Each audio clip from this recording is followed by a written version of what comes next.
What if I told you that one of the world's most controversial plants was once considered so valuable that it was used as money, offered to the gods, and carried by emperors?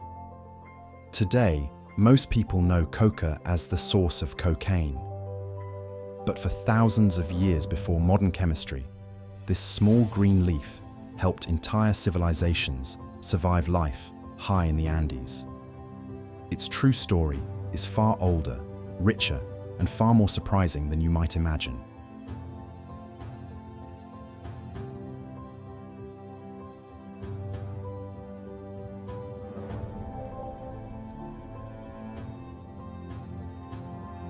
Scientifically known as Erythroxylum coca, family Erythroxylaceae. A closely related species, Erythroxylum novagranatense, is also cultivated for similar purposes. Native to the eastern slopes of the Andes Mountains in South America, coca has been cultivated for at least 8,000 years, thriving in Peru, Bolivia, Colombia, Ecuador, and parts of Brazil. An evergreen shrub, typically 1 to 3 meters tall, with slender branches covered in smooth reddish-brown bark. Leaves are small, oval-shaped, glossy green, 2 to 7 centimeters long, identifiable by a pair of faint curved lines running parallel to the central vein. Tiny, yellowish-white, 5-petaled flowers develop into bright red, single-seeded berries. Fresh leaves have a pleasant herbal aroma, a slightly bitter flavor, and a mild numbing sensation on the tongue. Warm, humid tropical climates with consistent year-round rainfall.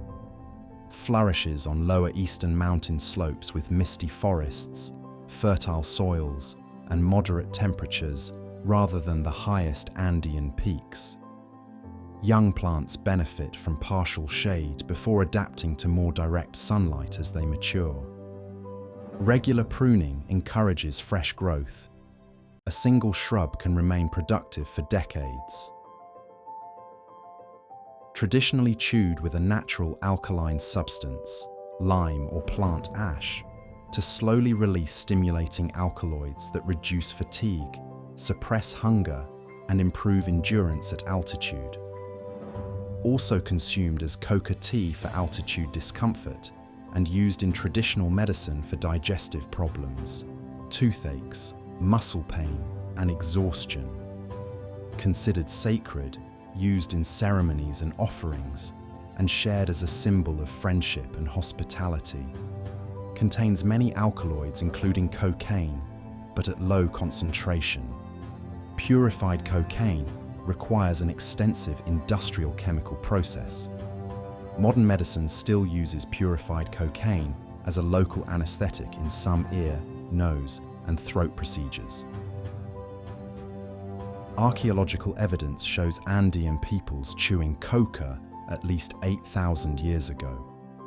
Within the Inca Empire, coca was reserved for royalty, priests, and nobles before spreading to soldiers, farmers, laborers, and travelers. Spanish conquistadors initially discouraged coca, but later expanded cultivation once they realized it boosted mine worker productivity. In the 19th century, European scientists isolated cocaine, and coca extracts appeared in medicines, tonics, and early soft drinks. 20th century concerns over addiction led to strict international controls, though traditional use remains legally recognized in several Andean countries. Contains more than a dozen naturally occurring alkaloids, plus vitamins, minerals, fiber, and nutrients. A typical leaf is less than 1% cocaine by dry weight. Considered one of the 4 sacred plants of the Andes and offered to Pachamama, Mother Earth. Bundles of leaves have historically served as a form of currency. Requires fertile soil, warm temperatures, abundant rainfall, and high humidity. Young shrubs need partial shade. Mature plants need regular pruning. soil nutrients replenished with organic matter or fertilizer. Harvesting begins 1 to 2 years after planting.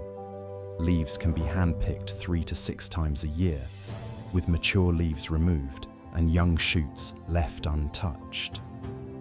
After harvesting, leaves are sun-dried before sorting and packaging. Which fascinating plant should we explore next? Let me know in the comments. And if you enjoyed learning about the remarkable story of the Coca plant, don't forget to subscribe for more documentaries exploring the incredible plants that have shaped our world.